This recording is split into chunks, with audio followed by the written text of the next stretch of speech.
안녕하세요. 법무법인 동주 형사전문변호사 김윤서 변호사입니다. 오늘은 음주운전 사고가 발생한 뒤 이 정도면 합의해도 되는 걸까요? 하고 조심스럽게 물어보시는 분들에게 꼭 드리고 싶은 이야기를 해보려고 합니다. 사고는 이미 났고 상대방과의 감정도 얽혀있는 상황에서 도대체 얼마를 줘야 사건이 잘 마무리될 수 있을지 막막하실 겁니다. 하지만 이 합의금이라는 것도 결국 기준이 있고 시장 가격처럼 일정한 흐름이 있습니다. 무조건 많이 주면 잘 끝난다는 논리보다 훨씬 복잡하고 현실적인 기준이 작용합니다. 그래서 오늘은 음주운전 사고에서 합의금의 적정선이 어떻게 설정되는지, 과잉 요구에 현명하게 대응하는 방법까지 모두 말씀드리겠습니다. 가장 먼저 확인하셔야 할 건 사고가 대물인지 대인인지인데요. 대물 사고는 말 그대로 사람이 다친 건 없고 차량 등 물건의 손상이 발생한 경우입니다. 이때 가장 기본이 되는 것은 수리비 견적서입니다. 대부분 보험사에서 확인하게 되는데요. 그 외에도 감가상각, 즉 차량 가치 하락에 따른 보상 요구가 따라오는 경우가 있습니다. 이제 여기서 음주운전 사고라는 특수성이 적용됩니다. 보통 똑같은 파손 상황이라도 음주가 결합되면 피해자 측에서는 벌점 개념의 금전 요구를 덧붙이곤 합니다. 수리비는 150만 원이지만 음주 사고였으니 추가로 100만 원 더 주세요. 같은 요청이죠. 물론 법적으로 인정되는 손해는 수리비와 감가상각이 전부지만 실제 협상에서는 이 벌점 요구가 매우 자주 등장합니다. 양형에서 피해자와의 합의가 굉장히 중요하기 때문이에요. 이런 경우 객관적인 자료를 토대로 합리적인 선에서 조율하는 것이 필요합니다. 피해자가 무리한 요구를 할 경우에는 보험 처리로 이미 수리비는 지급될 예정이고 감가상각도 보험사에서 판단해주니 추가 위자료는 어렵습니다 라고 선을 그으시면 됩니다.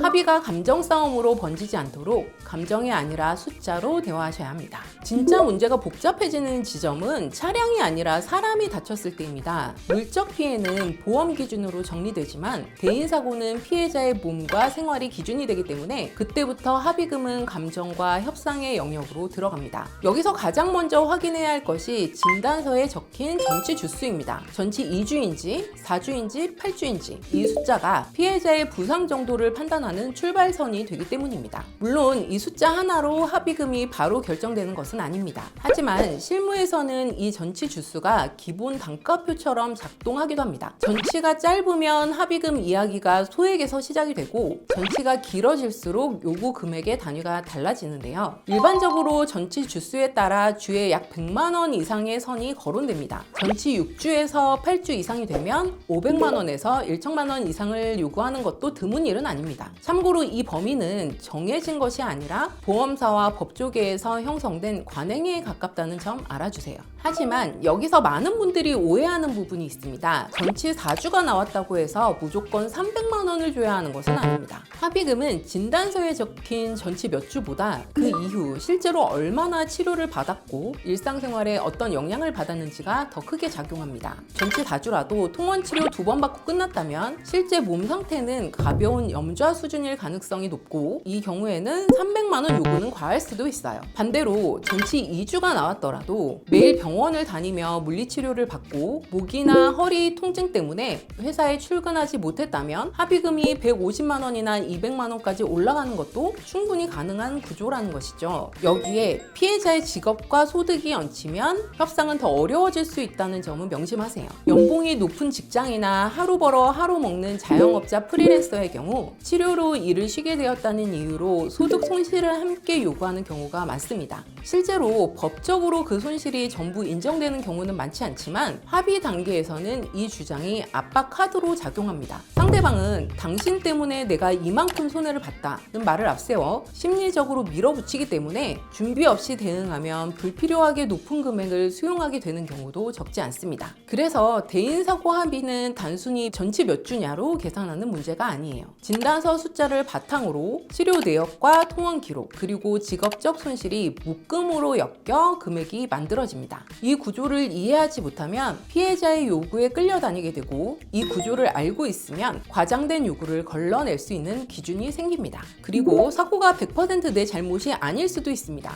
예컨대 교차로 진입 시 상대방이 신호를 위반했다면 내 과실이 100%가 아닐 수 있겠죠. 설령 음주운전이었다 해도 상대방 차량의 과실이 일부 인정되는 구조라면 이 부분도 합의금 산정에 반영됩니다. 또 하나 중요한 건 건 보험사 지급 한도입니다. 실손 보상 한도 내에서 합의가 이루어진다면 그 이상을 개인이 추가 부담하지 않아도 되는데요. 예를 들어 내가 가입한 대인 배상의 한도가 1억이라면 피해자와 그 범위 내에서 합의가 되는 경우 보험사에 맡기고 합의서 작성만 협조하시면 됩니다. 물론 보험의 세부 규정에 따라 음주운전 사고의 경우 보험금이 지급된 뒤 보험사가 운전자에게 구상권을 청구할 수는 있습니다. 다만 이 부분은 보험사와 운전자 사이의 문제이지 피해자와의 합의 과정에서 직접 부담해야 하는 비용과는 구별됩니다. 하지만 만약 피해자가 보험 처리 외 추가 위자료를 요구하는 경우라면 합리적 근거와 함께 협상 테이블을 따로 열어야 합니다. 500만 원은 줘야 고소 안 하겠다고 합니다. 어떻게 해야 하나요?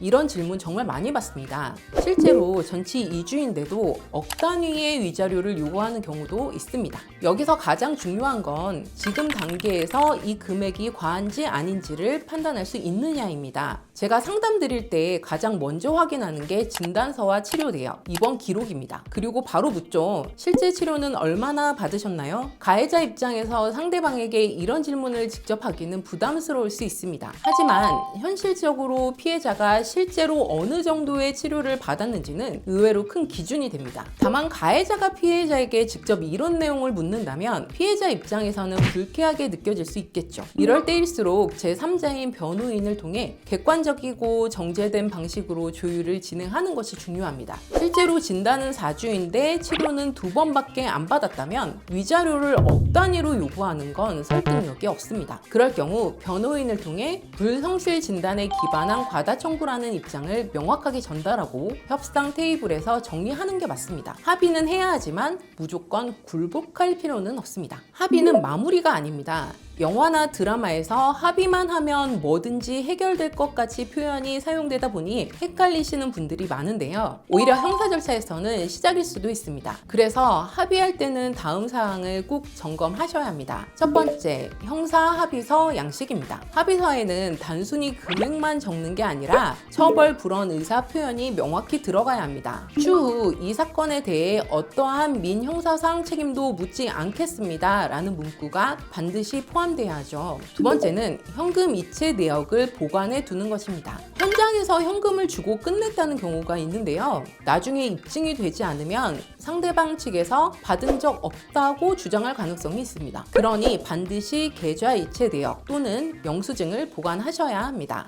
세 번째, 이중 합의 요구를 사전에 차단하는 것입니다. 간혹 합의하고도 추가로 치료비 더 줘야 할 것 같다며 연락 오는 경우가 있습니다. 이를 방지하기 위해서는 합의서에 최종 합의라는 표현을 명시하고 당사자 서명, 주민등록번호, 날짜 등을 명확히 기재하여 문서 형식으로 남겨두셔야 합니다.